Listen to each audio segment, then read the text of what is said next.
Whew. Ladies and gentlemen, it's your boy JFK. What's going on? It's been a minute. It's been a minute. I want to say thank you to everybody for tuning in, man. Especially everybody who's been part of this journey with me. I appreciate you guys. Now, I want to give you a heads up right away. There's a serious storm right now in New York City, man. It's a thunderstorm, and it is raging. The thunderstorm is the wind is blowing heavily right now. So hopefully, it's threatening my power supply. I come against every spirit of NEPA. I bind you. You spirit of NEPA, I cast you out. So the thunderstorm is out there, man. But we're gonna keep on as long as we can keep on. What's going on? What's up, ladies and gentlemen? It's good to see you. If you're here, you know how you do. Drop your comment. Let me know you are here, ladies and gentlemen. It's your boy JFK, and I want to thank everybody for the support. The last show, I had a lot of technical problems, so even the quality that came out, I didn't really like the quality, and that's why I didn't even share the video as much as I could. But a lot of people shared it for me, which made me believe that video was talking about something serious. We were talking about anti-stellar in that video. So I know a lot of people were interested to find out, what my take was, and I'll just recap a little bit. Like I was telling you in the last video, anti-stellar is not altogether wrong when she says she treated some people for COVID with chloroquine and they're okay. The reason I say that is because on the one hand, I wish you would have come out with data. I wish you'd have come out with some of our people to testify. If you heal 350 people, you should be able to get at least 4 of them to join you for a conference. You should be able to get video testimonials. But Auntie Stella just told us she cured 350 people with all kinds of diabetes, all kinds of pneumonia. Auntie Stella didn't tell us, this is the person, that is the person. And then when they asked Auntie Stella for her data, Auntie Stella said, you don't need my data. So, ladies and gentlemen, that's a little suspicious to me. But at the same time, I give credence to expertise. So, if she's a doctor, she's a qualified medical doctor, she's been practicing, she's well known. So, all other things aside, her ministerial life aside, all those things, if you cannot dispute the fact that she's a doctor, then we have to take her at her word when she says she's treated people until we disprove it. Now, however, it is suspicious that she says she has treated so many people and she doesn't want to share her data. One, two, she did not bring even one of those people to join her in the press conference to say, I was healed by Dr. Stella using chloroquine. So that's suspicious. But I leave that aside. The problem with what people are saying is that people are not listening to what the contradictions are, even in her video. And that's what I brought up in my last video. You got to be able to, we can't just believe in everything we hear. And the thing that I've noticed is this, the people who are sharing this video, who are supporting Dr. Stella, a lot of them were the same people who said that COVID is a fluke. That's my problem, but that's my biggest issue. You can't be one of those that has been telling us that COVID is not real, and then you come out now and now tell us that, oh yeah, it's real and this is the cure. I said that, and I just want to put that out there. Like, let's stop this nonsense. Let's start behaving like we know better, and we do. We know better. We should not be caught up in this world of conspiracy theories and stuff. And one of the things that I find interesting this week is that Dr. Birx, who was the one that the people like, Trump and his people, they like Dr. Birx, they hate Dr. Fauci, like Jacob and Esau. Dr. Birx is now getting in trouble because she came out and started telling the truth about how America is dealing with something horrible right now, and the president didn't like it. So here's my point to you. Those of you who are following this president, those of you who want to always help him make his words credible, I want to let you know that you're barking up the wrong tree. You are barking up the wrong tree. This man will lead you to a place of no return.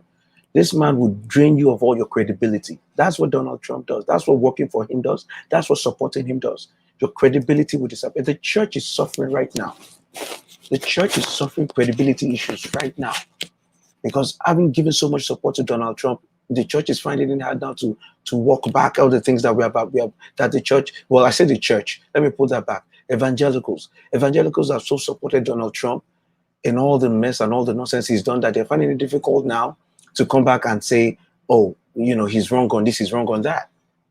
That's a problem. That's a credibility problem. Nobody believes in what you're saying anymore if you can support this man the way you have supported him. So, ladies and gentlemen, I just a quick recap to last week. Where's your boy JFK? We're back in the bed. Let me know you are here, man. Please drop a comment. Let's start talking about it. Today, I wanted to just raise the issue. America, wake up, y'all. America, wake up. Wake up, America, wake up. They're about to steal your democracy, baby. They're stealing your democracy. America, they're stealing your democracy. Oh my goodness. Did you realize what Trump was doing when he put in the new Postmaster General? Setting up his new argument. Donald Trump was setting up his new argument, his new storyline. And now Donald Trump is predicting a rigged election because he's planning to rig it. That's the simple truth. That's the simple truth. He's setting up something that he's doing and making it seem like it's something that's going to happen to him. But he's the one actually organizing it.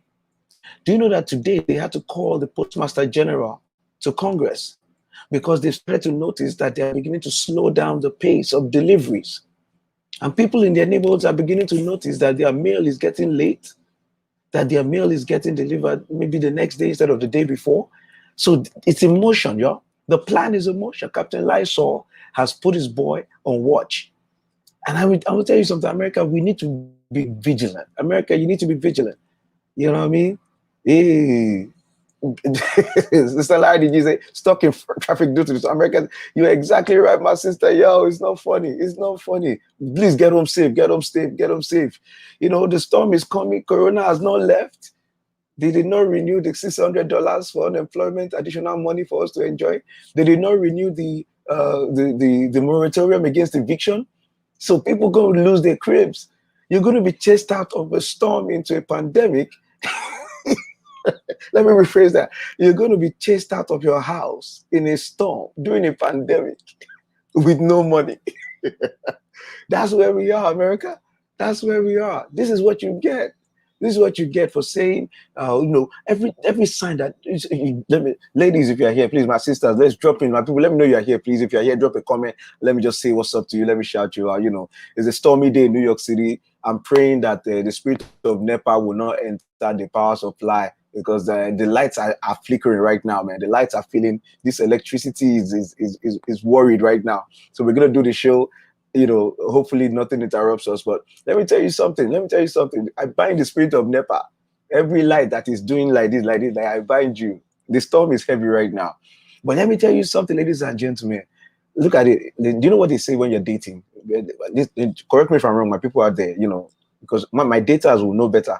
Me, I didn't really date before I married. You understand? God just organized my own solution. You understand what I'm saying? So he didn't let me struggle.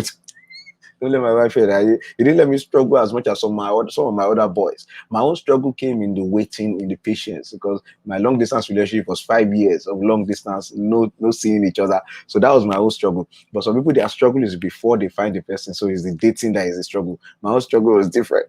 So, but they tell you when you're dating somebody, they say don't miss the signs, don't ignore the signs, don't ignore the signs. Don't ignore the signs. If you're dating somebody, if you're out on a date and you see some behavior that you know that you cannot live with, don't ignore this. Amen. No Nepal. Yes, Stella. You know what I mean? They say if you're dating somebody and you are seeing signs of misbehavior, don't ignore it. If you go to a restaurant with your date, y'all, and they are asking you to order. Now, if your date knows that you are the one paying, hey, BCOY, how far? If your date knows that you are the one paying and your date begins to order big things, knowing that the burden of the bill will be on you, that's a clue. That may not be the one for you. If you are dating, here's my test. If you are dating somebody, take them to the movies. Make sure you get a movie that don't ignore the red flags. That's what I'm trying to say, my brother. If you are going to the movies, if you are watching a movie with your potential fiancé or boyfriend or girlfriend, watch for the signs. That's what you should do. Take them to a movie that has an emotional portion. Watch if your fiancé, if your boyfriend or girlfriend is not crying in the crying part of the movie. Listen to me carefully. If you are on a date with somebody you want to marry, and you are watching a movie, like when we were younger, there were some movies that were guaranteed to make you cry, like The Promise. Indian film. Oh, my people, you are not here. Indian film, The Promise. When you watch The Promise when we were younger, you must cry. You must cry. The Promise, is that not the one where the children were singing at the end?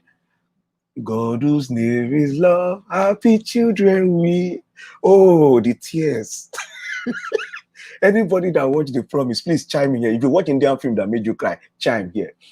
If you take somebody out on a date or movies and you are planning to marry the person and there's a very emotional scene happening, maybe there's an accident, maybe somebody is dying, maybe there's a sick person, look at your date, talk to your date.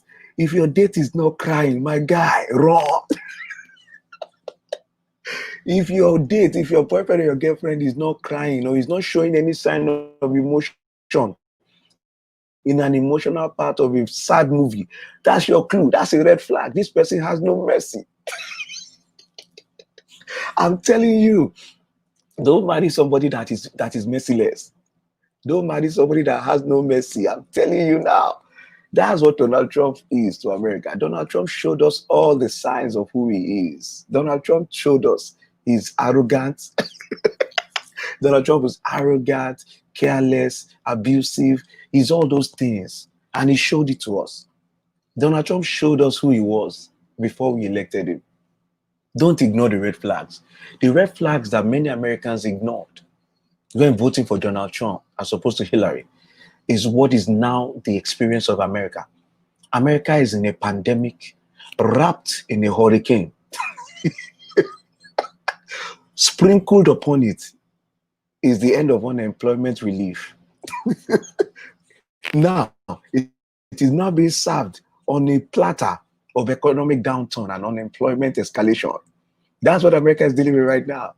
So, ladies and gentlemen, I present you Donald Trump's America. Chaos, fire, descending into the abyss, problems, sorrow. That's America under Donald Trump. And it's funny, Donald Trump was trying to do an ad, just trying to make a statement the other day, making it look like he said if you vote for Joe Biden, Donald Trump said if you vote for Joe Biden, America will be in chaos. Ladies and gentlemen, when he was saying that, everybody around him was like, this man is mad. This man is out of his mind. A president who is presiding over a pandemic with natural disasters to boot, with riots and chaos, with things burning down, people dying, he's talking about someone else. That if you vote for someone else, you'll be in chaos. This one guy inside, is he beings? Hey, Lara is true now. The Nigerians that want to come here is that it's a good idea to want to come to America, Lara. It's just the timing. It's just timing issue. Don't come now. This is not a good time to come to America. And I could have told them that when Donald Trump was elected, as soon as Donald Trump became president, it was time to reconsider your options. That's why a lot of people saw it too. You see, a lot of Nigerians started looking at Canada as a good option. When Donald Trump became president, Canada was beginning to look good. Because some Nigerians could tell that this man is like a Nigerian dictator. He would destroy this America. Let me get Canadian visa. A lot of people saw it. So Americans didn't know the warning signs of a Mugu. We did. We tried to warn them. MAGA don't pay. MAGA is paying in a bad way. MAGA is paying with her life. America is MAGA and she's paying with her life. America is the Mugu that succumbed to this Yahoo boy. Donald Trump is the most influential Yahoo boy ever. He's a Yahoo boy. He's a Yahoo plus boy. And now we are suffering through it. So, but ladies and gentlemen, I wanted to warn you about some specific things today. America needs to be careful. Now we have the Postmaster General in front of Congress. Why? Since this man took office in June, ladies and gentlemen, the post office has begun to witness some inefficiencies, more inefficiencies. It was never perfect. Post office was never perfect. But you and I know, living in this country, that one of the most reliable things is the mail in America. You can post any and everything. Once in a while, there's one or two glitches. Maybe your new postman or postwoman, the mailman delivers it to the wrong place. But in all, we all know that the mail is one of the most secure things about this country. If you mail something, you are at least 97% sure it will get there. You put the right stamps, you put it in that mailbox, or you take it to the post office. The mail has been one of those things about America that has made America just stand out. You are sure that your mail will get there. Now, what we have is the president who is determined to steal an election. Because don't forget, like I posted in my flyer, why do you think Donald Trump is so worried about the election all of a sudden? Why do you think Donald Trump is crying election rigging? What do you think is going on? You know what's going on. The polls look bad for Donald Trump. The polls are looking really bad. His own internal polls. Donald Trump's own internal polls are horrible. That is my biggest clue till date that Joe Biden might win the election. Let me rephrase that. A lot of polls have been coming out putting Joe Biden ahead. A lot of polls have come out making it look like Joe Biden is going to win. I have not relied on those. I've always said that those are here or there. On the day of election, we will know. But one of the biggest clues that has come out that has made me realize that Joe Biden has a strong chance of winning is Donald Trump himself and his behavior. The panic that Donald Trump is showing about the election is my biggest clue that even internal polls in the Trump campaign must be showing something horrible. Donald Trump's the way he's jumping up about it, he has come out to say the election will be rigged. Ladies and gentlemen, let me explain to you. For Donald Trump to ever say out loud that maybe the election should be delayed, it shows the level of desperation that is within him right now. And that is why as soon as he said it, you see Republicans pull back. All the Republicans who are his friends, his servants, the Republicans are the servants of he has turned them into lemmings. He has turned them into minions. Every Republican senator is a minion. That's why the few of them that speak out, you will know them. When Mitt Romney talks, you know. Donald Trump was talking about delaying the election, and there's only one reason for it. If the elections go on as planned on November 3rd, Donald Trump is looking at a loss. That's it. That's it. This is the reason why he's now talking about a rigged election, because the loss is looking real for him. Ladies and gentlemen, let us not lose sight of what's going on. Donald Trump is worried because the elections look bad for him. And the other thing we need to pay attention to, the Postmaster General. You know, when he put that Postmaster General in June, one of the things I did, I posted right away and I said, I wonder why Donald Trump is putting one of his donors in the role of Postmaster General in an election where the mail-in vote will be the biggest part of it. Is that a surprise? Is that a coincidence? We don't have to look too far. We have now begun to see. We've begun to see what exactly the Postmaster General was put there to do. Mail is now slowing down. This Postmaster General, this new guy has started to reduce, the mail delivery systems. He took away overtime. He took away overtime, and he started to do things that will make it difficult for mail carriers to deliver all their mail in the same day. They have started to have backlogs of regular mail. Do you understand what's going on? Just before the mail-in vote, and many states, many jurisdictions are going to start voting by mail soon. They're going to start, but some are going to start in the next month. People are going to be sending in their mail-in ballots. So what have they done? They've started to make it difficult for the mail to reach where it should reach. Ladies and gentlemen, we should not be ignorant of what they're doing. We should not be ignorant of what they're doing. This man, let me tell you something. This man, this Postmaster General, yes, this is the man. His name is Louis DeJoy. Louis DeJoy is a donor of Donald Trump. Louis DeJoy was brought in on the Postmaster General position in June. That was around the same time. Hey, Isaiah, good to see you, bro. That was around the same time that Donald Trump started screaming about mail-in ballots being a hoax. In Donald Trump's latest interview, when he was still trying to make the noise that mail-in ballots are a hoax, they told him that mail-in ballots and absentee ballots are the same thing. Jonathan Swan was telling him, why do you keep saying mail-in ballots are going to be fraudulent? He said, because nobody checks it. Anybody can do it. They are sending all kinds of ballots. And the guy corrected him. He said, no, what they are sending are applications. Anyone can apply, but first of all, you're getting the application because you are on the voter rolls. That's the first check on it. So don't let this man deceive you. The mail-in votes that have been happening in this country without fail for years have not stopped. The fact that there will be more mail-in votes now does not change the fact that mail-in votes are good. There are some jurisdictions, there are some states, about 5 states in the country use mail-in votes as their main point of voting. Do you understand that? There are some states who already do nothing else but mail-in votes, vote by mail, vote by ballot by mail. But Donald Trump is shouting about mail-in votes because he has found an angle for him to delegitimize the election. That's what is going on. Donald Trump is realizing that he might lose. It's looking very likely that Donald Trump will lose. I can't even believe it myself. Even as I'm telling you right now, I say to myself, until I see the election results, I won't believe that Donald Trump has lost, because I do not dare to dream. I do not dare to dream of an America free from the clutches of this insane man. This man is such a cancer, is such a cankerworm to this democracy. This man has caused us to question and to doubt everything that we knew for fact. The reason why Dr. Fauci is a villain in this man's book is because Dr. Fauci represents that thing that we used to know.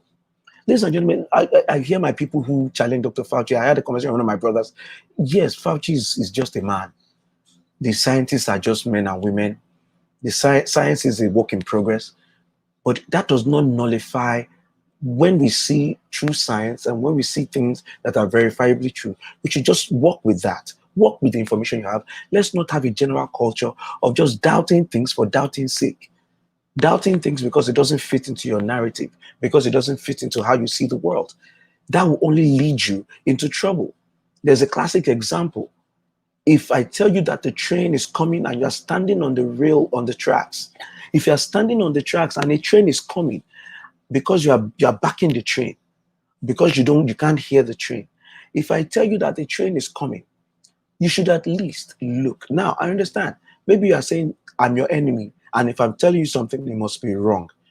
But the natural instinct is, you are standing on a rail track. That's your first clue. There is a chance that the train might come. That's your second clue. The bottom line is, if it does come, the risk that you are taking by not looking back, is higher than whatever it is you're trying to avoid. That's what's happening with coronavirus. When people like Fauci were telling you in March and April, that this thing is bigger than we thought. This thing is coming.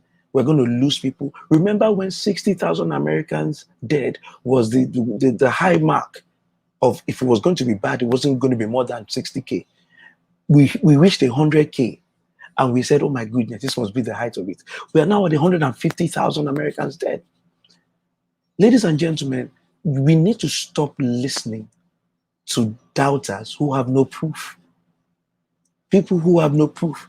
America is in a free fall. America is in a free fall. The Congress they have not arrived at any relief, any economic relief.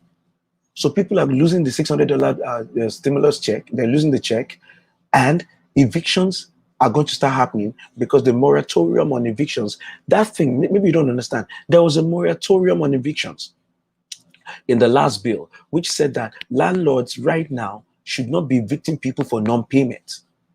Do you understand? They put that in the bill because they realized that in a moment like this, people are losing their income, unemployment is high, so people will not be able to pay their rent. And so they told landlords, don't kick people out right now. There's a moratorium on evictions. Now, in many ways, I know that for landlords, it's like, what do you mean? I have to pay my mortgage. But in some cities and some states, they also put relief in there, to help you with mortgages. Bottom line, the $1,200 stimulus, this additional $600 on the unemployment checks, all those things were given so that the economy would still somewhat operate. That expired. The Republicans are not ready to give that 600 again. The funny thing is, Republicans are saying we don't have money. But they have all the money in the world when it comes to boosting the military unnecessarily. They have all the money. They don't care how much they pay when it comes to giving tax cuts to their own friends, to the wealthy. When they are doing tax cuts, they are just celebrating. When it's time to help people, they say, oh, the budget. Ladies and gentlemen, this President Donald Trump has exploded the budget more than anybody. The deficit is crazy. And they told us when he was doing this, listen to this, I remember these things. They were telling us that the economic growth will cover for the deficit. That's what they said. That's what they were telling us. They did not plan for the possibility of a pandemic, which is why they must be considered the most irresponsible Congress in the world. They gave out tax breaks and the deficit was growing. And look, for me, I'm all for, I understand the economics. If you have a deficit as part of an investment, then, ladies and gentlemen, it makes business sense. But if you're investing in something that you have not researched, you don't know how it's going to be, then you're going to suffer what you are suffering right now. They give out tax cuts. They put us in trillions of dollars in debt. Now, there's no money from them to give to us as the people. But they know how to continue to pay corporations. They can give PPP to big corporations of $500,000. And when we ask them who got the money, they don't want to tell us. They have money for their friends. They don't have money for the people. Ladies and gentlemen, America needs to deliver itself from the clutches of this president and his alligators. Yes, he said he would drain the swamp. We did not know that what he meant was that he would drain the swamp of the current alligators, and then he will bring a new set of alligators who are worse off, who are crazier than the last alligators. He will pump them in and make the swamp bigger. That's what Donald Trump has done. The swamp is bigger. The swamp is stinkier. The stench of the swamp is more now. And so, ladies and gentlemen, this new Postmaster General has only one assignment, and he's already started it. This Postmaster General's assignment is to make the post office crumble. They are here to make the post office crumble. And in particular, they want the post office to crumble just before the elections. That's the plan. It's a simple plan. I differentiate conspiracy theories and actual things that we can see, facts. We are watching it in real time. Our mail is getting delayed. That's not a conspiracy theory. That's observable reality. The Postmaster General has issued policies. He has cut overtime. He has reduced opening hours. They're looking at closing locations, post office locations. They are telling their mail carriers that at a certain point of the day, they should end mail delivery.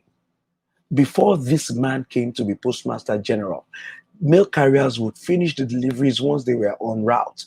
If a mail carrier is already out there delivering, they usually finish their rounds before they come back. And overtime improved. This man cut overtime and has told mail carriers to return to the post office at a certain time when even though they haven't finished delivering the mail. Now, while he's doing that, the president is busy telling us that vote by mail will be a disaster. Do you see a pattern? Do you see one of these things is just like the other? One of these things is just like the other. One of these things, you remember Sesame Street? Donald Trump is sending his boy to destroy the postal service, and then he's on TV telling us that the postal service will fail us. Please and gentlemen, I see you coming. Let me know you are here. Yeah. What's up? Yeah, BCY. Yeah, Americans are not taking it serious as they should because there's a false sense of comfort. Americans want to believe that it's going to be all right. Ladies and gentlemen, it can only be all right if you make it all right. We cannot sit back and watch this. This is one of the most insidious things that Donald Trump has done. He's destroying the postal service. Missy said 1 + 1 equals 2. Bro, I'm telling you right now, Donald Trump put his boy in postal service. He's destroying postal service. Donald Trump is telling us the mail-in votes will not work. Ladies and gentlemen, don't let him do it. Don't let him do it. We need to speak up. We need to come against this president. It's so funny. President Trump said, "Oh, he doesn't know why people don't like him." I'm going to have a separate show to answer Donald Trump's question.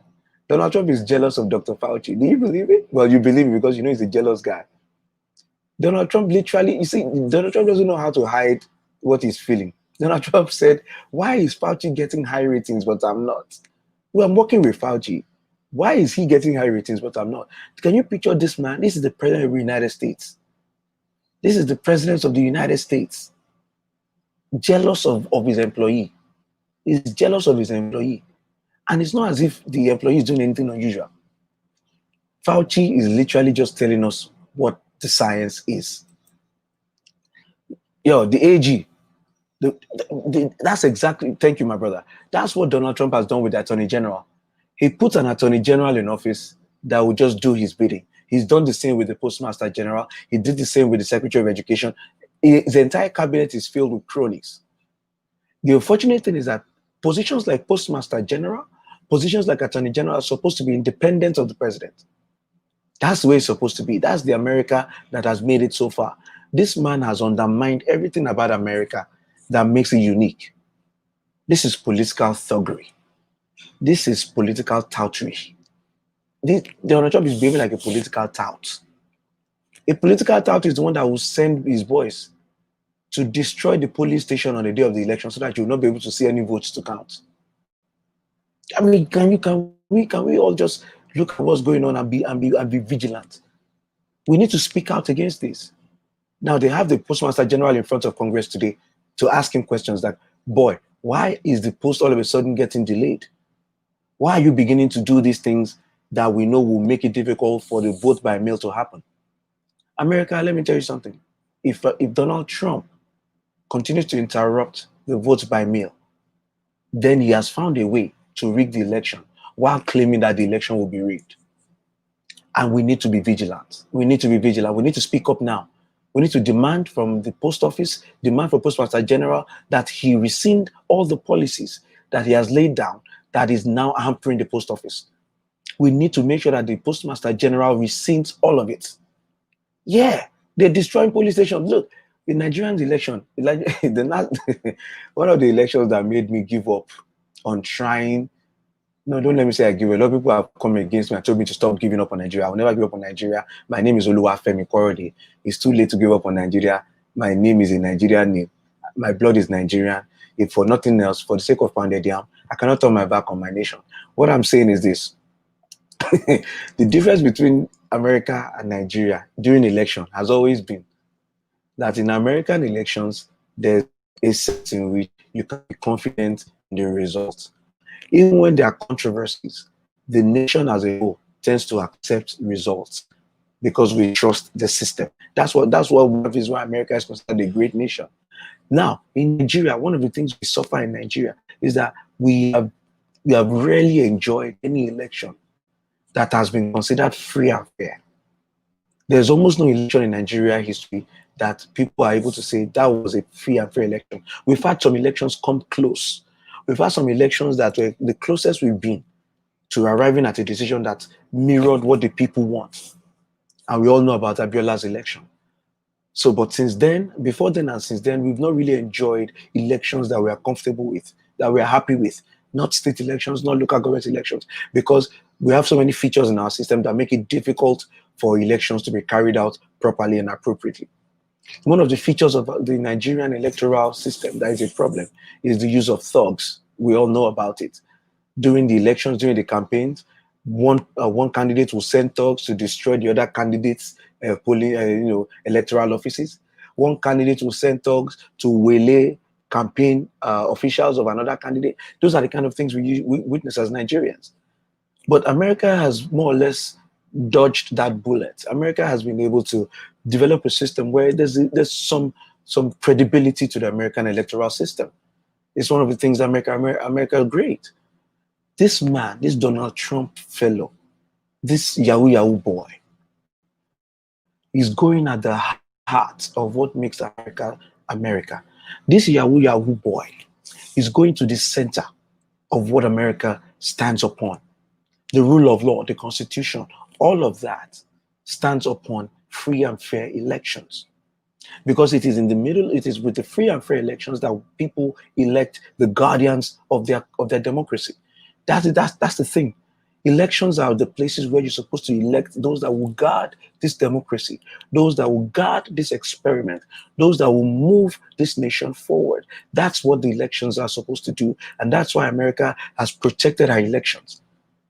And that's why even when elections had unfairness in them, the civil rights movement came up and they fought for the right of inclusion.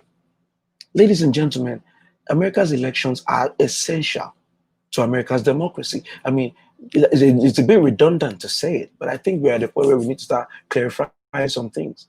And when a president begins to challenge and begins to undermine the elections, it is time for us, ladies and gentlemen, to panic. Ladies and gentlemen, in America, it's time to panic. When the Postmaster General is loyal to the president, and the president is telling you, oh, yeah, but hey, but Jolie, it's good to hear you, Bravo. You're right. It's destroying the democracy, and it's not, you say that, people say, you're exaggerating. But when you see someone going to the root of your democracy, do you know that when he suggested that the elections be delayed, he is the first president in American history to have such a thought expressed.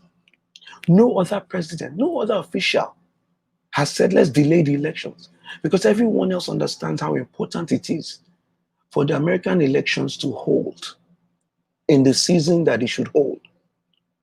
This man has no regard for that history.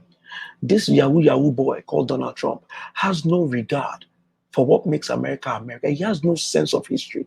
He has no sense of the traditions that have helped this country be great. This country has many problems. This country has many aspects of unfairness that he needs to redress. But the things that work in America are the very things that allow us to make changes to the things that do not work. Oh, let me say that again. The things that are good about America are the things that allow us to correct the ones that are bad. What am I trying to say? The Constitution, the American Constitution, is what gives us the chance to argue in the American courts that everyone should have the same rights under the law. That Constitution is not perfect. That Constitution used to be able to be used to suppress a race of people, so that black people were considered three-fifths. They call it three-fifths compromise. So a black man was never considered a full person. It was three-fifths of a person. So you need to combine one black man with another black man to get anywhere close to one full human being.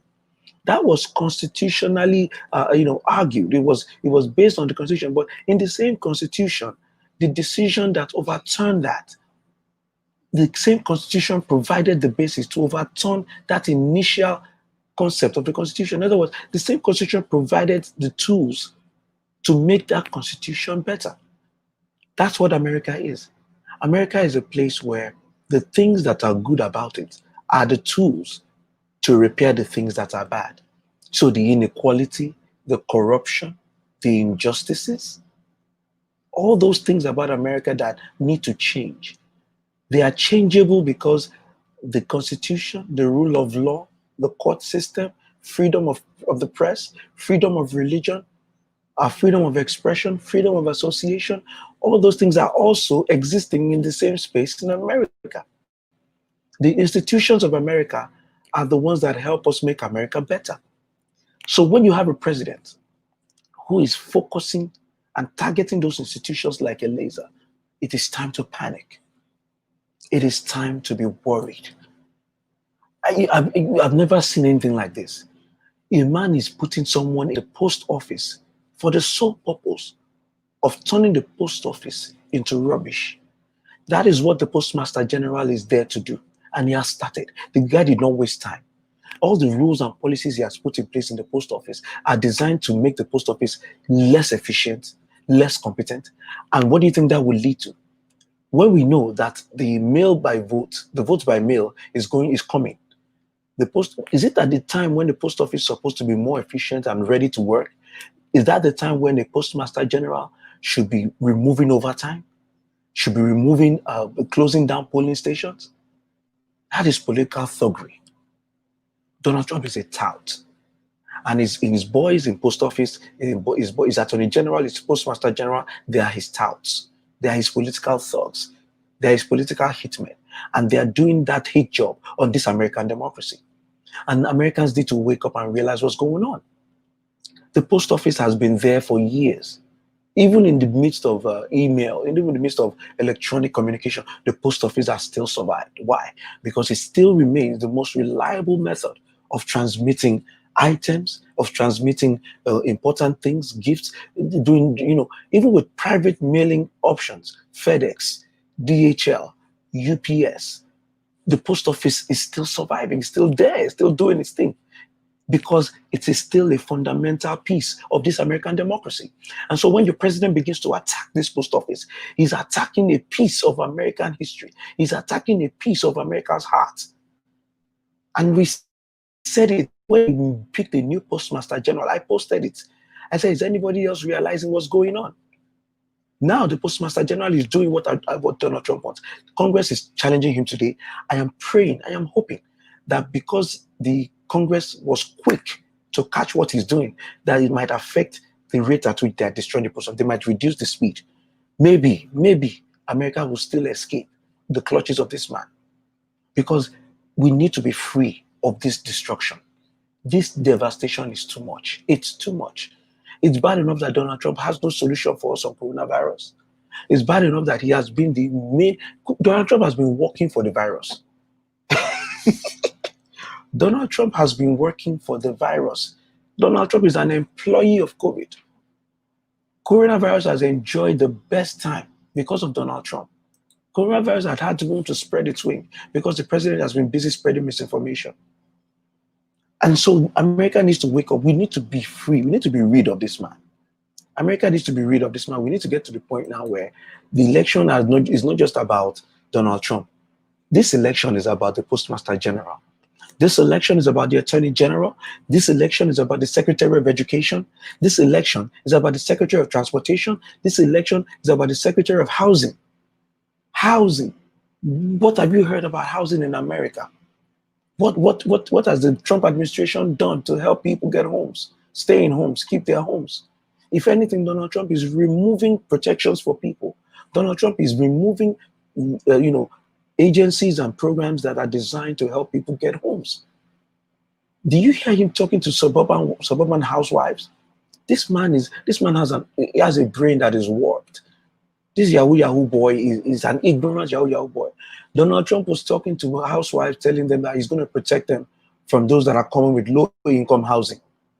Donald Trump is telling the suburban housewife, he thinks there's still a category of people called suburban housewives, not understanding that everyone has come to understand that the people you are calling, any person you are calling a housewife, is a multidimensional person. They are not defined by the fact that they stay at home. A stay-at-home mom has many things she's doing. But Donald Trump doesn't know that. He can't understand that. His own vision of life is from 1950s television. So he's writing an open letter. He's tweeting at the suburban housewives, telling them he's going to protect them from those people that are coming with their low-income housing. Because he's losing the suburbs. But he's so dumb that he doesn't even know that merely referring to a whole category of people as suburban housewives is ignorant for a president who should know better. He should understand that his people come in multidimensional ways. But that's neither here nor there. Donald Trump was proud of himself being able to say person, man, woman, TV. Donald Trump kept praise. So proud of himself. My goodness, America, what did you do? America, what did you do? You voted for the dumbest person you could find. Why did you do that? America, why? Why did you elect the most ignorant man in your country? You looked for the one guy who cannot read. He doesn't read. He can't read. And that's why he had to say on TV, people say I don't read, but I read. You have to say that because you don't. Most people don't have to defend the fact that they can read. Most people don't have to come on TV and say, most presidents don't have to come on TV and say, I read. I read a lot. Because we assume they do. You're the first president that we are sure doesn't read. We know you don't read, bro. We know you don't read. You didn't read in high school. We don't know whether we went to college or not. You have a certificate, but we're finding out from your niece that you are in the habit of paying people to do your exams for you. So we know you don't read, bro. Donald Trump is on TV talking about person, woman, man, camera, TV. America, why did you do this? No, America, answer this question. Why did you do it? If by chance there's any Donald Trump supporter listening to me, answer me this question. Why? Why did you vote for the dumbest man in the world? Of all the conservatives of all the candidates that ran, there were a lot of repulsive candidates in the Republican Party. Ted Cruz is a very offensive politically. You didn't pick him. You picked Donald Trump. Why?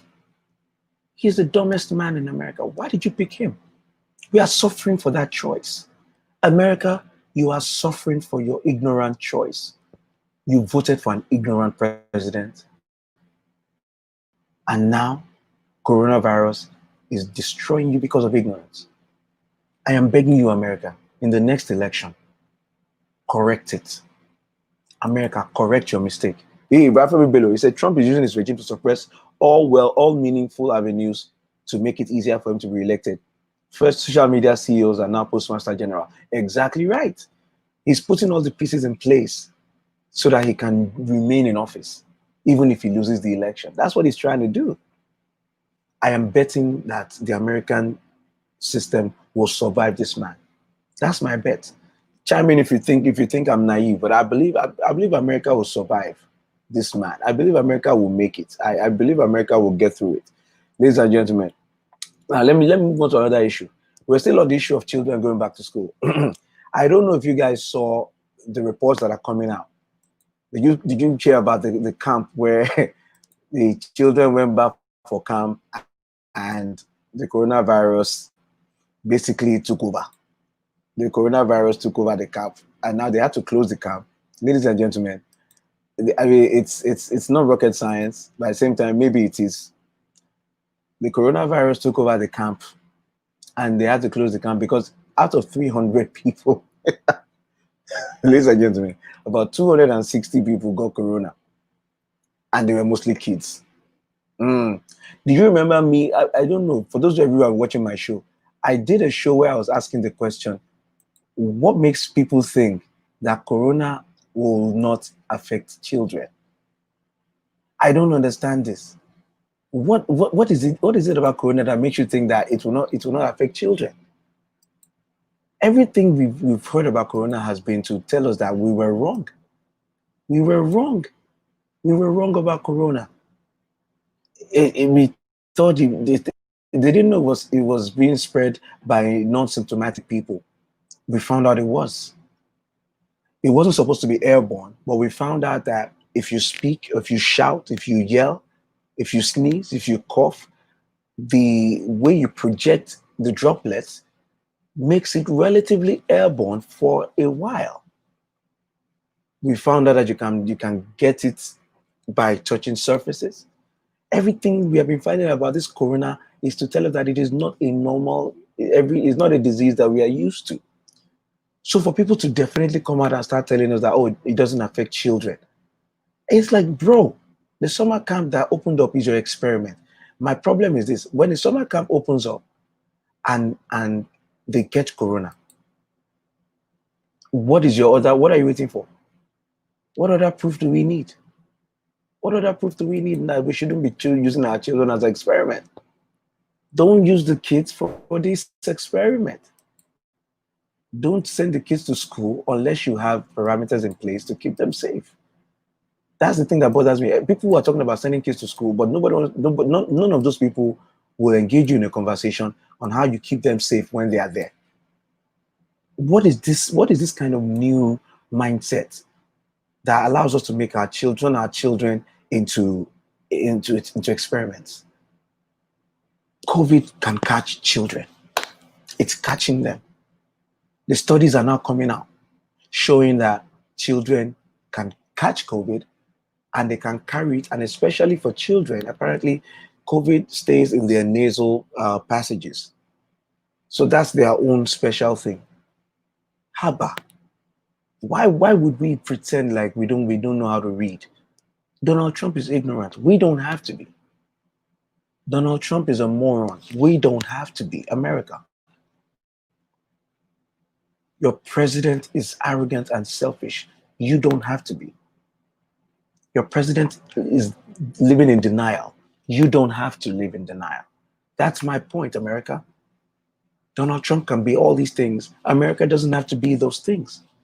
Donald Trump can be corrupt. America doesn't have to be corrupt. Donald Trump wants to rig an election. America does not have to let him rig an election. Vote this man out and give yourself a chance. America, vote him out and give yourself a breathing space. America has to think about this as give yourself room to breathe, America. America, you can't breathe with this man as your president. America cannot breathe with Donald Trump as a president. Donald Trump will choke you with his ignorance. Donald Trump will stifle your breathing with his wickedness. He's just a wicked person.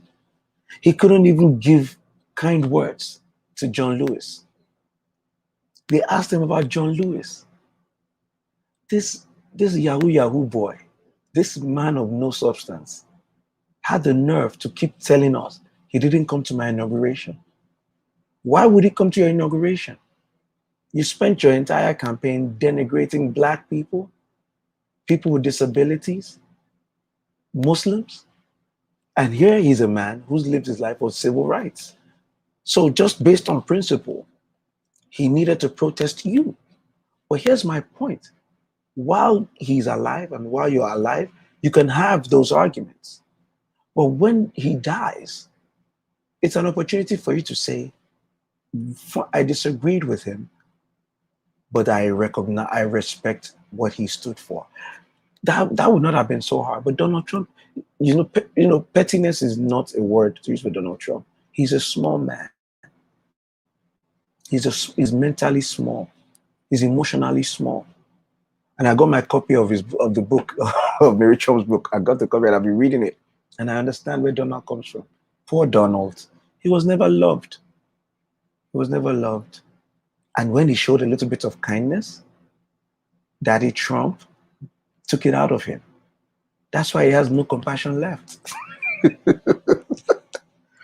That's why Donald Trump has no compassion left. Daddy Trump took it out of him. So I understand him better now.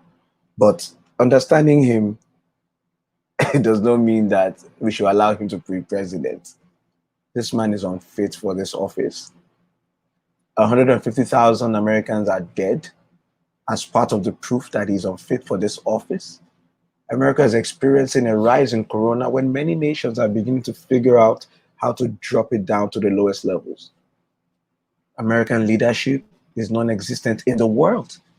Do you understand the scale of the depreciation? Do we understand how badly we have dropped? A nation that used to be the go-to nation. America used to be the nation other nations looked to for answers. America was the nation that people looked to for the example of how to handle things. Do you remember that? I remember it growing up. I remember it even a few years ago. WHO, the World Bank, the climate agreement. America was the one everybody looked up to and said, America, please tell us what to do. America used to be the one to determine things. The United Nations looked to America.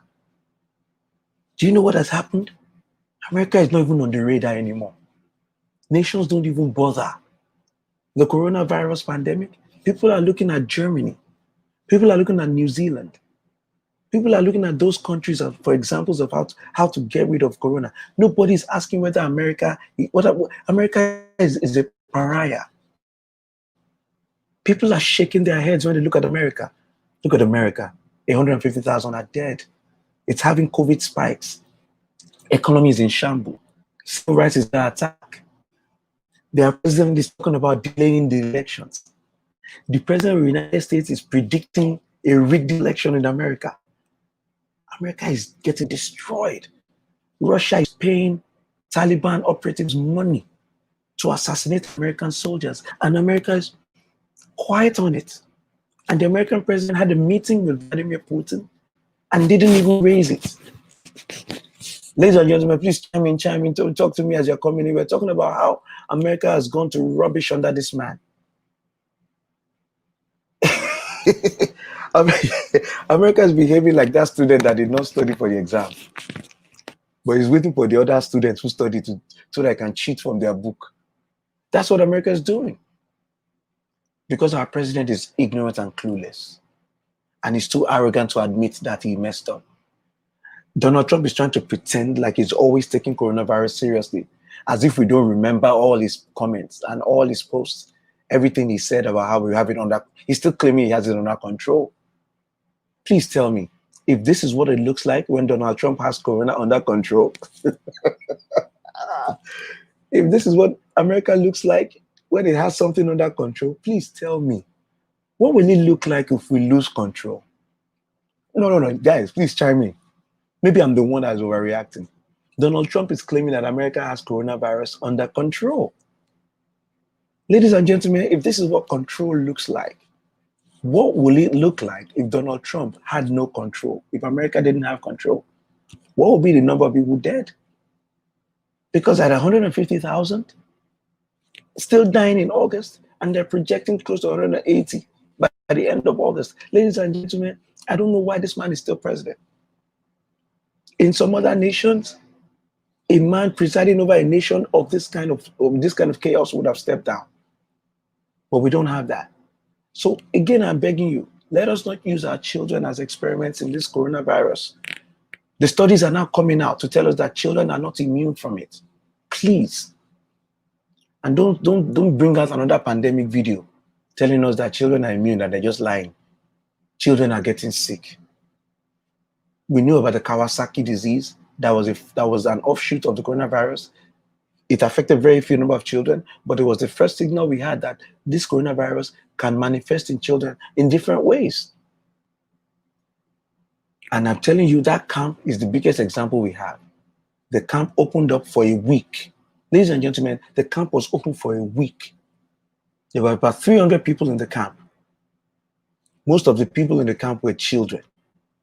Age ranges, I think, they were between 15 and maybe 15 and 7. I'll go and confirm. But somebody please correct me if you know about the camp I'm talking about, where the children, where everybody started catching corona, and they had to close the camp for just for 1 week. They had 1 week they were open. Everybody caught corona. And the camp counselors were mandated to wear masks, but the children were not. That is precisely the example we needed to see of what will happen in school. That means you're going to ask teachers to wear masks, but you're not going to mandate the children to wear masks. And even if you make children wear masks, you cannot make them keep it on. We know that.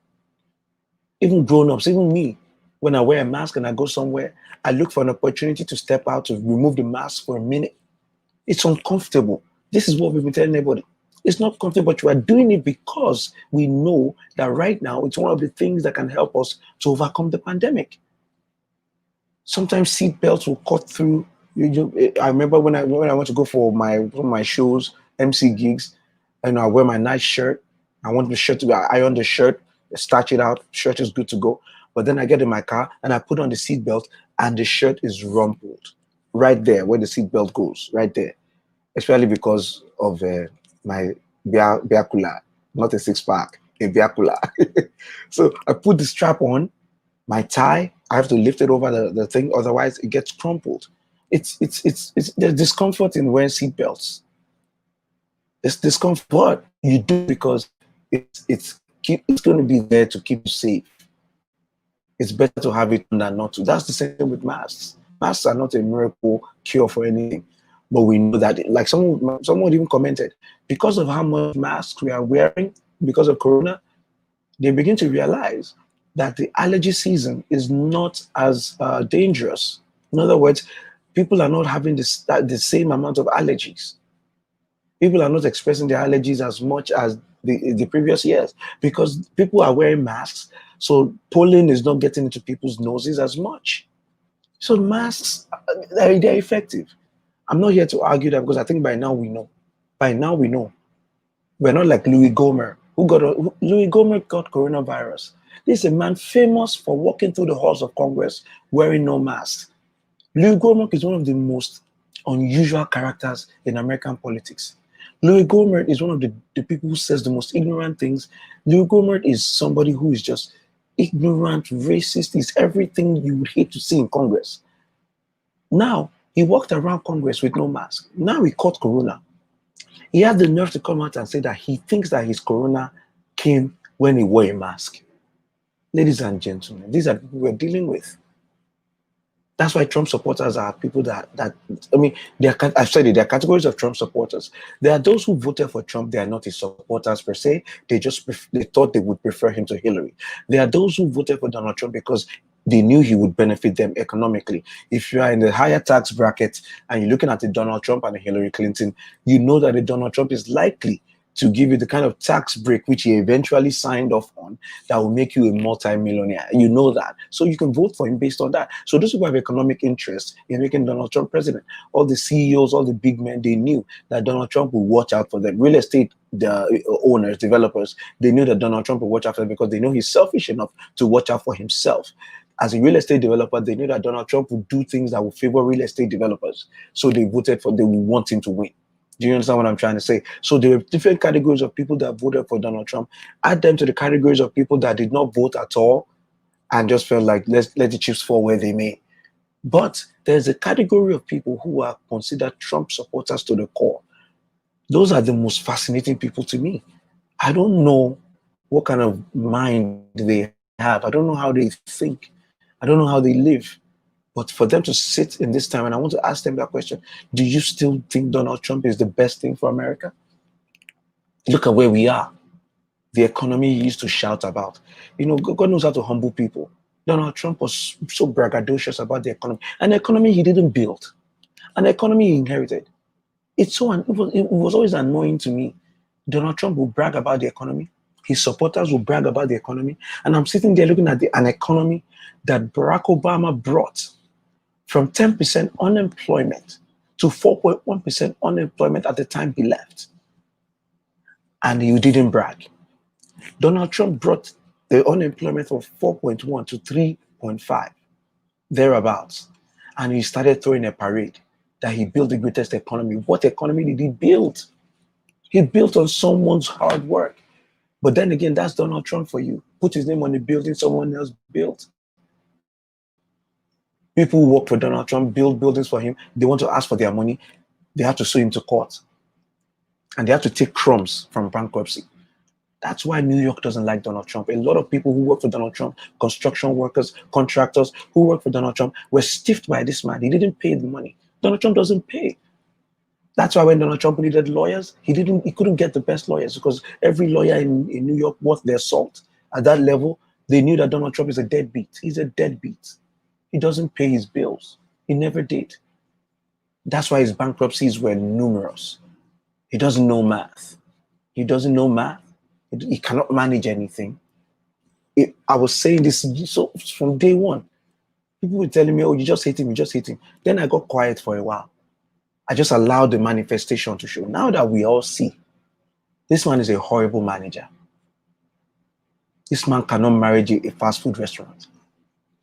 This man cannot manage a food truck. This man cannot manage a halal truck. He can't. So this is what I'm telling you, America. It's time to stop listening to this man. It's time to pay attention to what he's doing and to oppose him at every turn. Do not let them get away with the destruction of the postal service, because that's their way to destroy a clean election. That's what they're doing. That's what Donald Trump wants to do. My people, I see you. Wait, drop me a line. What's going on? It's your boy JFK. Now, putting all that aside, I wonder if my Nigerian people are here. Please let me know what's going on with this here. I hear that we belong to the Chinese now in Nigeria. Nigeria never ceases to surprise me. Nigeria, we hail thee. Nigeria, we hail thee. Apparently, the Chinese struck a deal with the Nigerian government for the construction and development of the railroads in Nigeria. As part of the deal, apparently, if Nigeria defaults, please, can somebody check me if I'm wrong? Let me know if you know more. They say if Nigeria defaults on its bills with the Chinese, based on the construction work they'll be doing, apparently the Chinese will own Nigeria. Of course, I'm oversimplifying it, but that's what the gist of it is. Nigeria has sold Nigeria to the Chinese because we wanted them to come and build our railroads. Hey, Nigeria, how far? When will we be free from this thing that is doing us? Who is this person that is doing us, Nigeria? How do you strike a deal, a construction deal with anyone, and put up your nation as collateral? Again, I admit I'm oversimplifying it, but the general concept is that the concessions that Nigeria has made. Hey, Shegun, that's why I said somebody help me, Jerry. Shegun, please give me more details, Shegun. Give me more details. Because my understanding is that I know that it's not a sale of the sovereignty. I understand that. But because of what the transportation minister, Amechi, was saying, he was not able to come out and say definitively that no concessions were made that can implicate Nigerian sovereignty. He couldn't say it. Whether or not he meant it as a joke to make it look like, okay, what if we sold Nigeria? The bottom line is that is not something you joke with. That is not something you joke with. So my understanding is that, but let me tell you, the other reason why I bought into this, or why I find it easy to believe, is because I have not forgotten The recent revelations about the oil deals that we made with corporations, individuals, and some nations, where in other words, where we able to we made deals with people. We sold crude to some people. We gave them, what they call it, oil wells.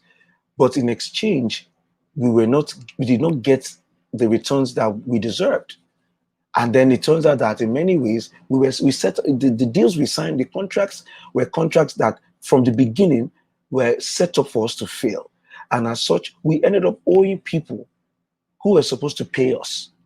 And I know that from the petroleum contracts that were unveiled. And I know a lot of hearings were done and people were questioned. Yeah, Shegun, let me get what you're saying in here. So it is more like if we default, sovereignty will not be a defense per se. And that still tracks with what I understand. And my point still remains. There you go. Femi is also following up with what Shegun said. Yes. Yeah, so it's a waiver of sovereignty in the event of arbitral award, and that's my point. My point is that Nigeria has not demonstrated. I could be wrong, but every evidence shows that we are not in a position to make any awards or any contracts where we know that this outcome is likely. That's my first problem. In what world will Nigeria repay whatever loan it takes? In what world, of this magnitude? We know our fiscal mismanagement is legendary. Femi, please help me understand this better. Our fiscal mismanagement, Shegun, chime in. I appreciate you guys. Thanks for coming on, fellas. Our fiscal mismanagement is legendary. If you show me any contract that Nigeria signs where we are waiving sovereignty, because the waiver of sovereignty, you can check me on this, the waiver of sovereignty is also a term of the deal. In other words, waiving the defense of sovereignty is still a choice to a party of a contract.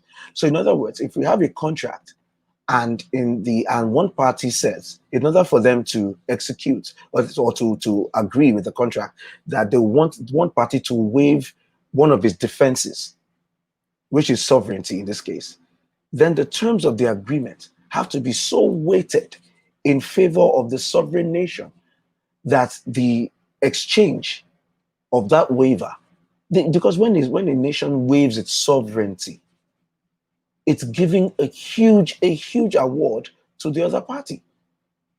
Sovereignty is a great defense. You don't waive it lightly. And so my concern continues to be that Nigeria has not shown the fiscal maturity to gamble with such an arrangement where your sovereignty will not be a defense for you. Number one. Number two, the dealings of America, of Africans generally, with the Chinese government, with Chinese multinationals, has revealed a lot of duplicity. There's a lot of duplicity in how people have the deals that have been struck. That's why we witness some nations trying to kick China out. If I'm not mistaken, in Namibia, Zambia, and now Rwanda are looking for ways to terminate contracts. So, so let me get this. Right. And that is, so let my brothers are chiming in. We have limitations to how we fund infrastructure development. As much as we are borrowing, as much as our borrowing can be curtailed, we have limited revenue options in current environment. Femi, exactly right. But my problem is we need to think, we need to work smarter than harder. We need to work smarter than harder. As a lawyer, Shegun, this, Femi, you do a lot of contracts. When you have a contract in front of you that's leveraging your potential weakness or your potential, deficit, then you need to understand that whatever you give in exchange has to be worth what you're getting. In other words, the infrastructure we are trying to build has to be weighted on this basis. Are we ready for what will happen if we are to have arbitration, if we have to have this particular contract go south? The waiver of sovereignty should not be a bargaining chip. However weak we are, whatever the options, I do believe that the waiver of sovereignty should not be a chip.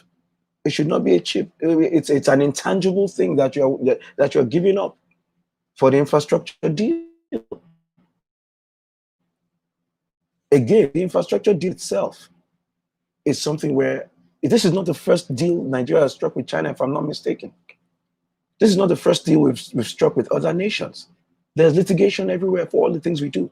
Nigeria cannot afford to have a deal on its infrastructure or anything else where it is sovereignty, because, yeah, there you go. As long as the monies are being borrowed, I know it's ending up with people. That's my point. Thank you. Oh, my brother Femi Oladeyin has said what I was trying to say. It just scattered about it. Our fiscal responsibility makes me worried. In other words, when you put something up as collateral for a loan that you are getting, in most cases, the expectation is you are confident that you will make your returns on the investment and you will cover your loans. The way Nigeria has operated so far, the converse is the truth, is the reality. We are most certainly going to default on this loan. I am sorry to say it like that, my brothers and sisters. I'm sorry to say, because we have not fixed the foundational issue that has made prior arrangements impossible. Femi said, as long as the money being borrowed are not entirely, I like the way Femi said it. He said, Femi, Femi, you are not serious. Femi said, as long as all the money doesn't end up in some pockets. So Femi said, if some of it goes to the projects, then we are good.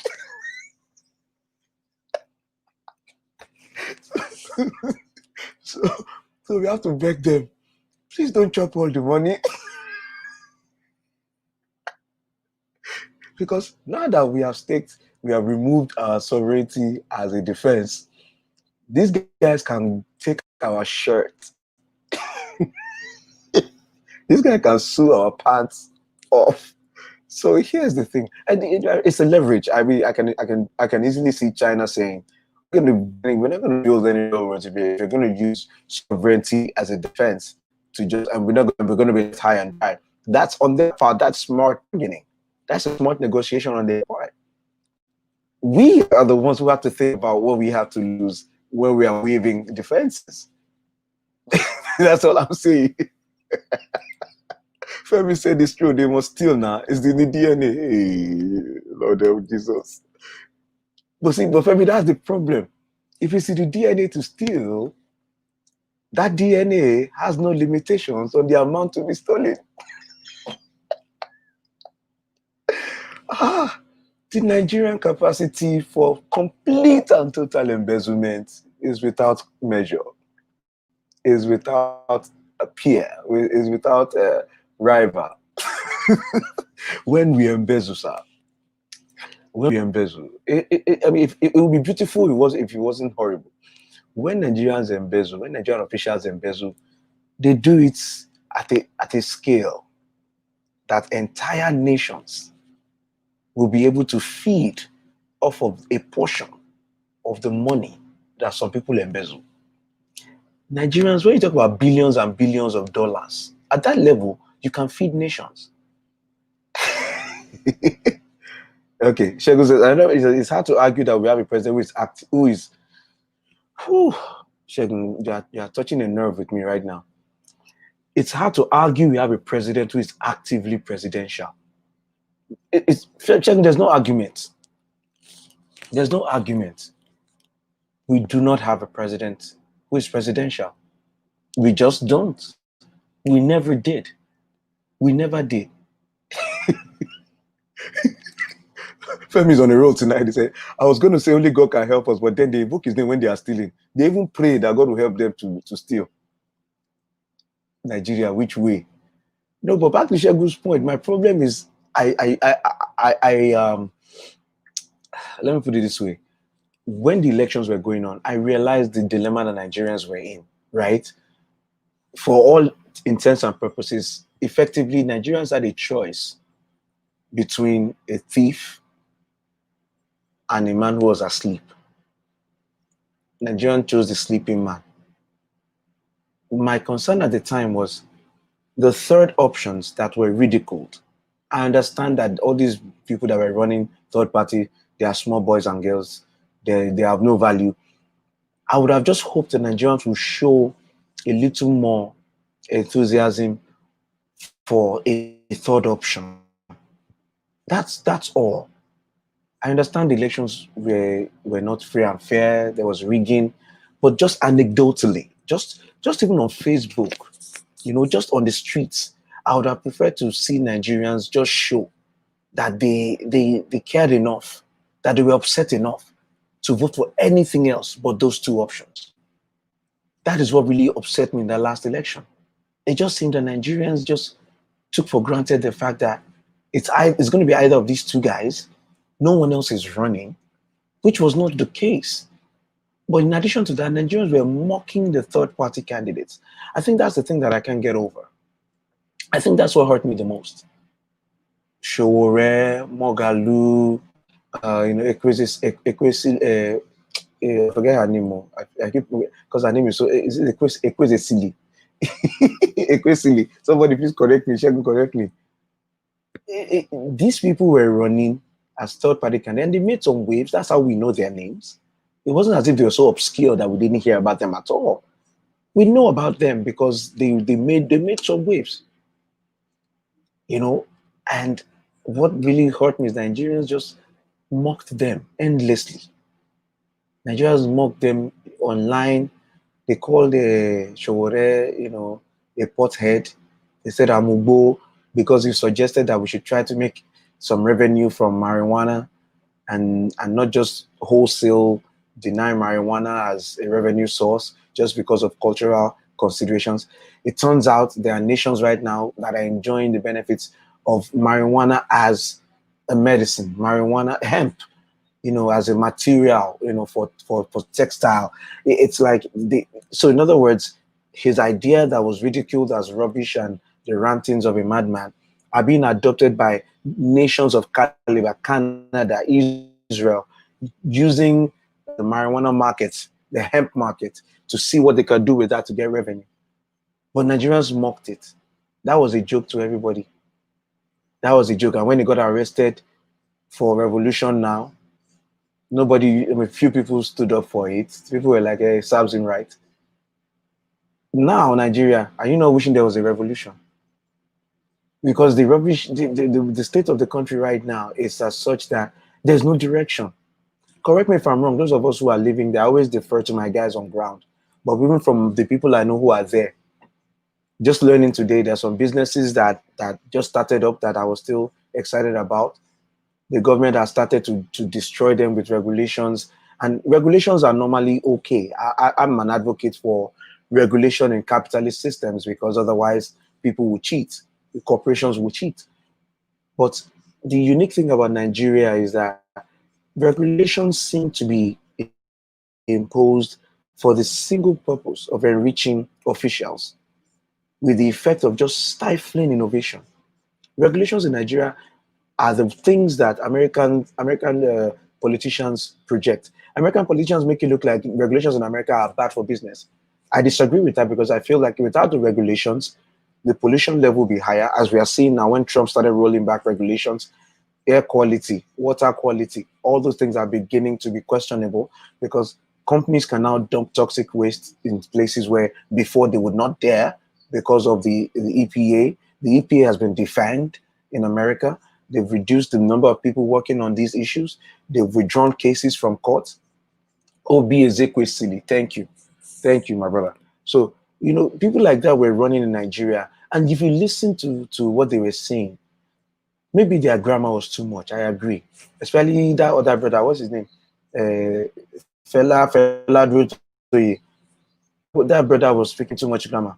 That's why I liked Showore. Showore was talking like a man of the people. But both the grammar guy and the guy speaking regular motor park language, we were both dismissed as rubbish.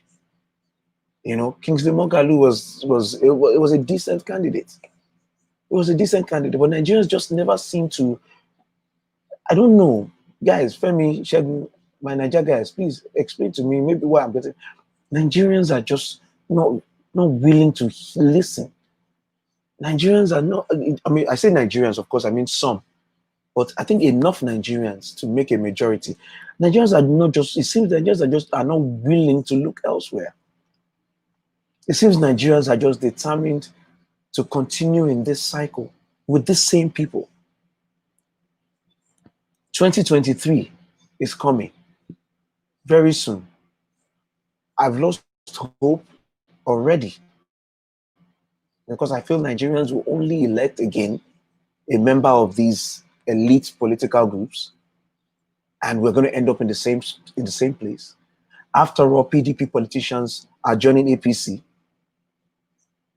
APC and PDP, there's no ideological distinction between both parties, so you can switch. A sitting governor jumped from APC to PDP without ceremony. I mean, how did you switch up all your principles while you are in office? Just jumped because it was no longer acceptable in APC. So that means that the political parties don't have principles they live by. Shegeli says, my brother says, democracy as is may not work for Nigeria. I would go with that, Shegun, but I think my bigger issue that we are not even giving ourselves a chance to actually practice it. It's not working because we're not working it. We're not working it. We're not even giving it a chance. We're not giving it a chance because we fail to use the tools that we're supposed to. Democracy comes with tools. Generally, democracy as a political theory, as a system of governance, comes with some tools. It's like when my son and I ordered a desk from I think it was from IKEA maybe, and we're putting it together. And we have this thing we do where you just take a look and you just like they say in Nigeria, I gazetted it, just gazette something, just eyeball something and say, I got it. And then you start fixing it, you start putting the chair together. Yeah, you're putting it together. And then by the time you get middle way, you find out that the chair is not complete. And you realize that there are some tools still in the box that you did not open. But you are complaining that the set is bad. They sold you bad material. No, they didn't.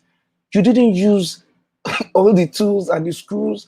If you finish building something that you bought, if you finish assembling something and you look over and there are like 5, 6, 7 pieces and tools still left over, you have assembled it wrong.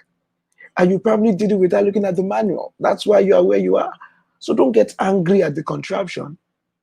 Understand that you messed up and go back and rebuild and at least try to see if you can add tools to see if it will work the way it's supposed to. And that's my issue with Nigeria. Like the tools that we need to even practice democracy, we have not invested in them. Yeah, Shegun said, if you travel by road from Abuja to Lagos, you would know straight that Showore or Durotoye never stood a chance. Shegun, I understand that. I've become educated on that. I was naive to think they did. And as a matter of fact, in fairness, my brother Bayo Adedeji told me the same thing way before the elections. He called it because he was on ground.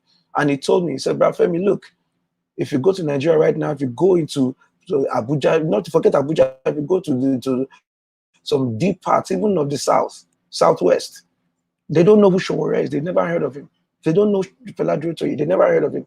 Talk less of going to the north, to Sokoto, to Kaduna. Nobody knows what I'm talking about Showore. Who? Sai Baba all the way. And I've come to download that. I get that. But I still, this is where my anger comes in. The people who heard of Showore, among those who heard of Showore and Durotoye, among those in Lagos, those the more enlightened, who heard of these guys, who could have lent their voice or their voices to push these guys up a little bit, to just give some more prominence. There were a group of them who were mocking these guys. They were actively opposed to them. They were people who knew them, who knew their platforms, who saw them in their debates, were online disparaging them. Everyone has a right to their opinions, but there's something that I wish I could go and find some of those people now and say, are you doing okay now? Now that you have said Showore is rubbish. Because here's my only point. Showore and Durotoye, they could not have won that election. They could not have even come close. But I would have loved it if enough Nigerians were angry enough to at least give enough support to make the to make the elites wonder what a world would be like if Nigerians got really angry. Femi said, our problem is that we have never had institutions necessary. That's my point. That's my point. We have never used the tools of democracy, so we can never get the benefits of it. Now, Femi's point says I should say, drop this matter. You don't want Sharia as your president. Is no, Femi. That's my point. That's my point. That's the same thing about. That's what America did with Trump, Femi. That's what America did with Trump. If Showore is a clown, sir, what is Buhari? What is Atiku? Mr. Why shouldn't my friends be rich if I become president? Which version of clowns is better? That's my point. In a world of clowns, Femi, we need to start changing the clowns. Let's try a different clown. Let's try a different category of clowns. Yes, they are all clowns. But some clowns are funnier than others. Then, Femi, this is exactly my point.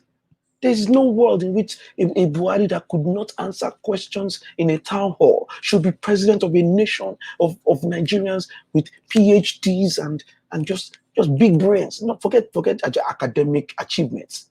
Forget it. No, sometimes I think when we talk, it means that, oh, we just book people. No. They are mechanics. They are fashion designers. They are tailors. Let's go there. They are bus drivers in Nigeria. They are conductors in Nigeria. Come on, challenge me on this. There are market women in Nigeria. There are puff sellers in Nigeria with sense, with good sense, with leadership qualities that would do a better job if they decided to, if they did not succumb to, the money aspect of things, just in terms of intellect now. I'm just talking about brains now, just minds. There are too many minds in Nigeria that are better than the quality of minds we are getting at the top.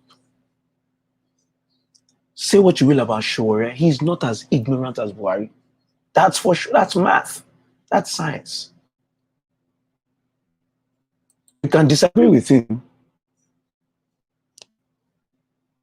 If Shegun, all out war and chaos is one show represents Shegun, the war that we are enduring under our agbada right now, under our agbada, the chaos we are trying to avoid, is it not brewing?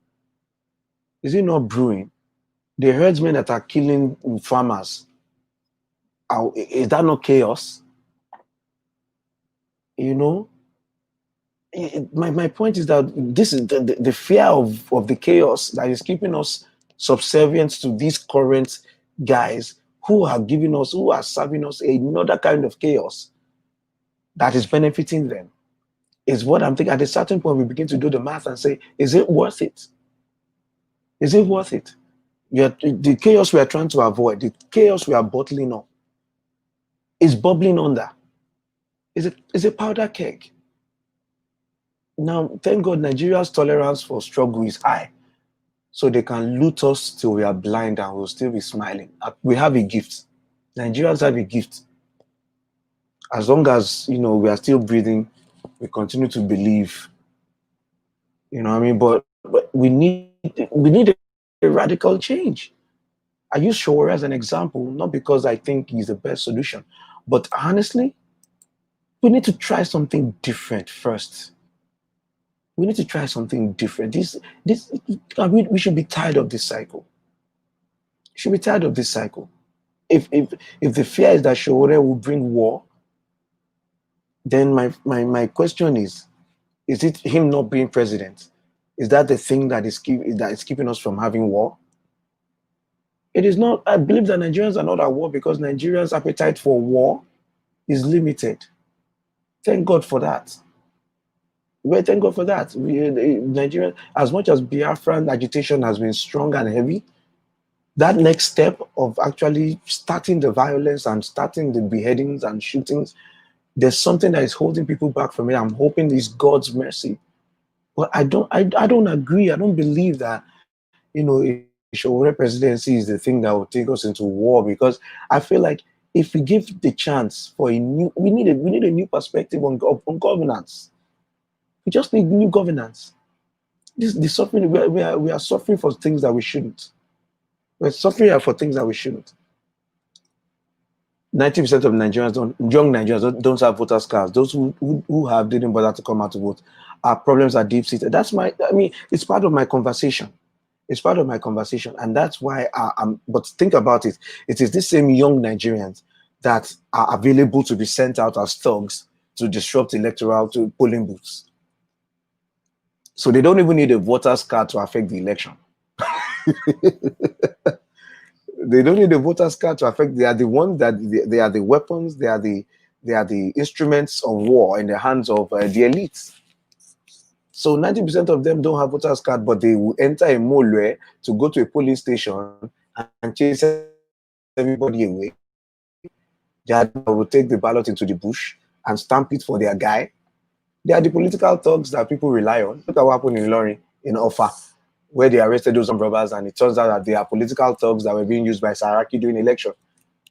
But what I'm saying is that part of that conversation starts with the narrative, and what I don't understand is how we've gotten so comfortable with the oppression. You know, if 20% of young people in Oniru Lekki came out to vote, Banky W would be the House of Rep member today. I agree, Femi. I agree. You have a point. I have to concede your point on that. But I think part of that is the conversation about people like third-party candidates. It's the conversation about them. Showorev is an example for me, but it's like I say about Donald Trump here. If a Toyota Camry runs against Donald Trump right now, America needs to try the Toyota Camry. Because what we're experiencing right now, what it looks like we'll be experiencing, is horrible enough to confirm to you that the person at the helm of affairs doesn't know what he's doing. And when you are giving such a large democracy into the hands of a person to run, and you begin to realize that they don't have a clue what they are doing, it becomes an emergency. They have to leave. The person has to leave. You see, I don't even consider the thugs as our hope. If the educated ones understand their power, think outside the box, these clowns would rather rant on Twitter. You know what? I can't disagree with you, Femi. I can't disagree with that. You're exactly right. But but I guess my perspective is that both the thugs and the educated ones, I mean, there's strength in numbers. There's strength in numbers. We are divided, and therefore we are easily conquered. We are divided, and therefore we are not strong enough as a bloc. The Black Lives Matter movement, the momentum it gathered in this summertime, I tell you what, it's partly because of the swell in the numbers. Coronavirus, these are my theories. Coronavirus kept many of us at home. It allowed us to pay more attention to trending news. When George Floyd's video became viral, it awakened so many more people. In addition to the fact that so many of these awakened people were available to do something about their new awakening. So in other words, you could have these protests because most people had been home anyway and they wanted to come out. They were not supposed to, but they had the masks on, which is why people now say, oh, how come the riots didn't spike corona? Is the conspiracy? No, you idiot. You moron. Go and watch the videos of the riots. Go and watch the videos of the demonstrations. Go and watch the videos of the protests. Most, if not all of those people on the streets were wearing masks. If they didn't wear masks for corona, they wore it for the tear gas. So it's not. These are things that I didn't use any crystal ball to predict. New York had incredible rallies and protests. Our curve is still down. Thank God. Trusting God to keep it that way. We had mad rallies, mad protests. We had so many people on the streets. But masks, everybody was wearing masks. That is the biggest experiment to show you that masks work. So what's my point, Femi? Numbers. We need numbers. We need the thugs and we need the educated ones. We need the uneducated ones. We just need everyone to be equally frustrated enough to say, I don't know what the change is. I'll be humble enough to say, I don't know what the solution is. But status quo is not good. In 2023, we're going to have another president, and it's going to be from the circle of presidents. And I don't know if anything will change. I don't expect to change. And I can't advocate for any third party guy to rise up because Nigerians will laugh at you.